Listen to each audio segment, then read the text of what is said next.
Hi, my name is Erica Garrett, and I'm going to be leading you through the flipped professional growth session.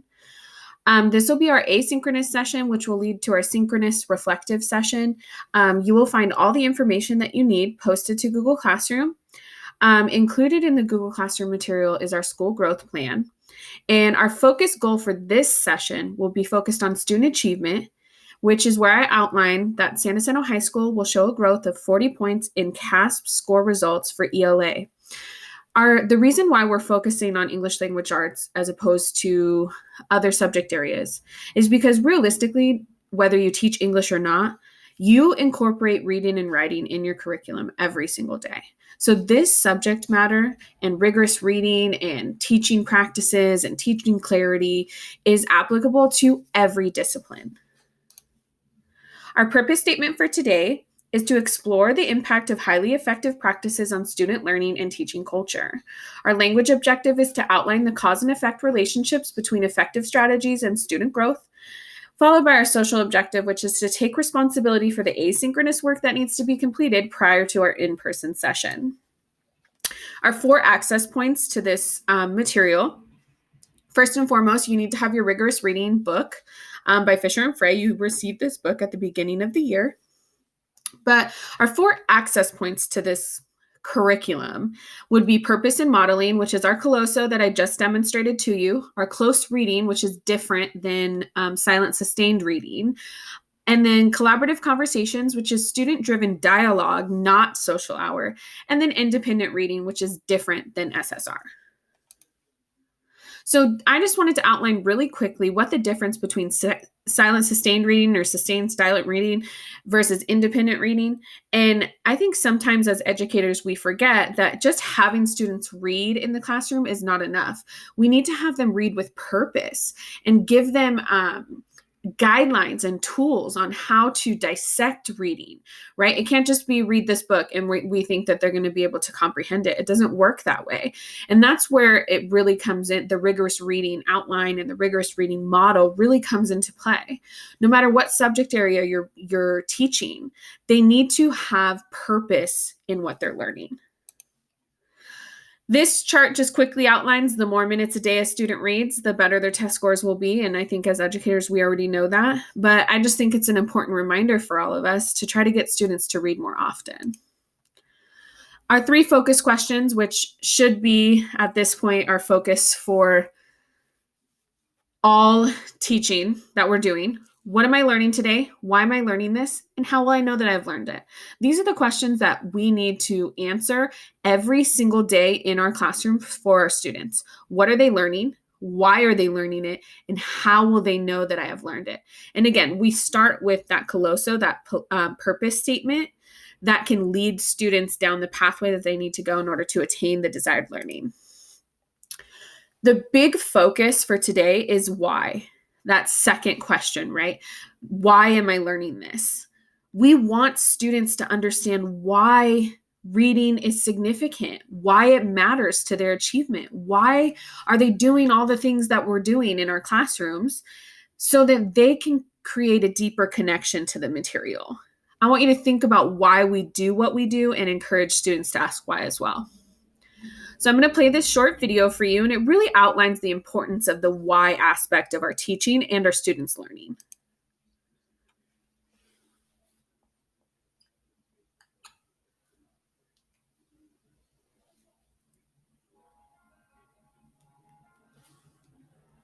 A lot of people don't realize that I actually hated reading for the majority of my life. By the time I was 18, I don't think I had really read a single book unless it was part of an assignment and I was just forced to do it.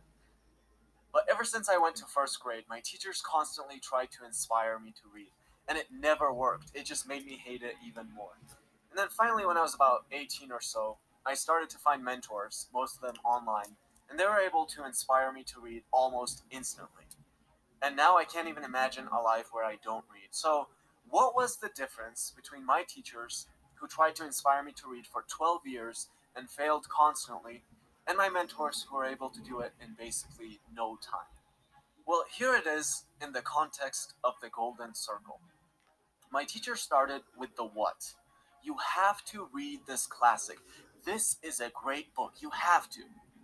Then they sometimes went to the how and said, this is how you read it. But that was it. There was no why. The funny thing is, if I'd asked, why should I read it? They would probably get angry and start yelling. How could you ask a stupid question like that? What do you mean, why should you read a classic? And that anger would mostly come from the fact that they haven't really thought about the why. So they can't really clearly articulate it. Most people, and even most organizations, don't really know why they do what they do. But how are my mentors different from my teachers at school? They had successful relationships, they had success in their businesses, and they said, look, do you want your girlfriend to be attracted to you?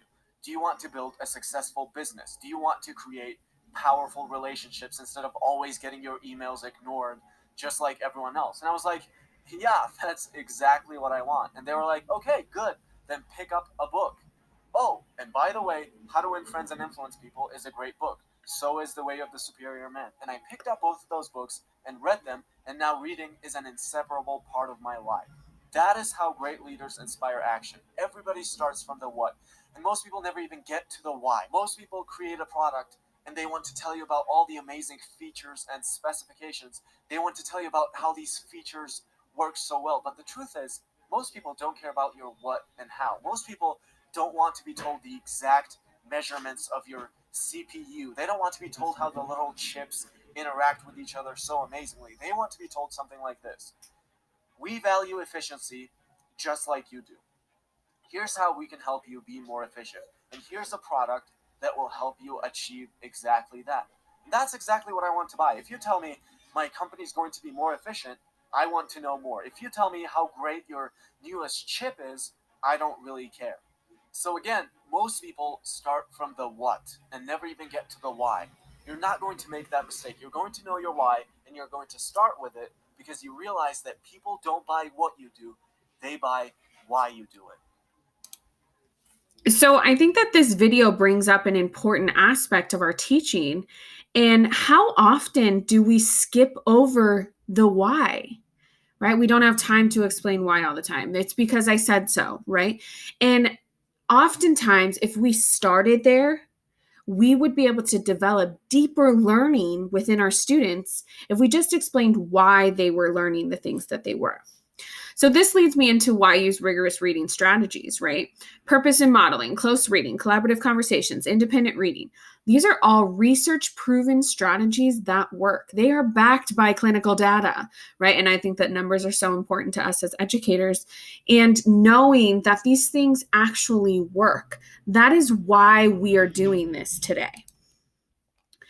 Some of the research that backs up what we're going to talk about in our synchronous session is John Hattie's Visible Learning for Teachers. This outlines the different teaching strategies that work in the classroom if implemented correctly. And his research is going to be important and imperative toward the understanding of the why rigorous reading is so important. So this graph just outlines, it's our hinge point, right? We're on the cusp of something amazing right now. And if we just realistically, as educators, get students to show up to class, they're going to grow by 40%. And that's just them sitting in the room listening to us, right? But if we can implement some of these strategies we're going to learn and bring those into our classroom and get students engaged into their why, we could dramatically close the achievement gap and reach our student achievement goal. So I want to explain a little bit what rigorous reading is. We're going to dive deeper into it throughout our synchronous session, but I want to just give you a quick little video clip on the explanation of rigorous reading. And I want you to think about whether or not this is happening in your class, if some aspects are and maybe some aren't, and how you could adapt to this type of learning.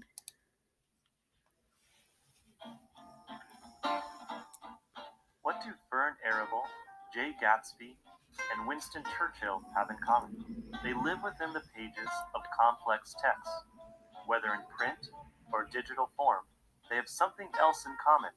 They need skilled teachers who can show students the way. 5 access points prepare readers for the journey. Access point number 1. Purpose and teacher modeling. It's the starting point. Think of establishing purpose as a sign that says, this way, and those travelers need an expert guide. Give students a glimpse of expert comprehension through teacher think alouds. Access point number 2. Close and scaffolded reading instruction. That means time with shorter, worthy passages and lots of discussion. It also means that students encounter other kinds of complex texts with their teacher and a small group of fellow readers. Access point number 3. Collaborative conversations.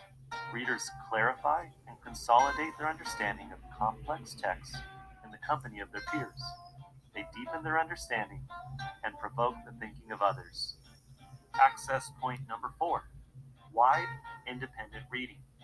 Readers need to explore a wide range of texts. That's how you build knowledge and apply the skills you've been learning. It's also a chance for readers to build their stamina. Those reading muscles need to be used every day. Access point number 5. Formative assessments. Used wisely, these practices inform teachers and readers about what's happening now and what should happen next. Call it close reading, call it deep reading, call it analytic reading, call it what you like. The point is, it's a level of understanding that students of any age can achieve with the right kind of instruction. Rigorous reading gives you the roadmap you need to lead your students on the journey through complex texts. Fern, Jay, and Winston are waiting for you. So again, when thinking about the rigorous reading access points, right? Are you doing these things in your classroom right now? And if you're not, how can you adapt to be able to do those things, right? So your homework, if you will, prior to our synchronous session is I want you to read this article. It's focused on rigorous reading. It's going to give you some more examples. I want you to read the article. And then while reading, I want you to give me 2 interesting facts you obtained from the article and 1 question you have about rigorous reading. And it can be about rigorous reading or maybe just something that you read that you want further explanation on. It can be something that you saw in this presentation that you would like further explanation on. And I want you to bring those 2 items to our synchronous session so that we're able to reflect on the learning and implement that into our growth and into our synchronous activity, okay? Thank you so much. Have a beautiful day.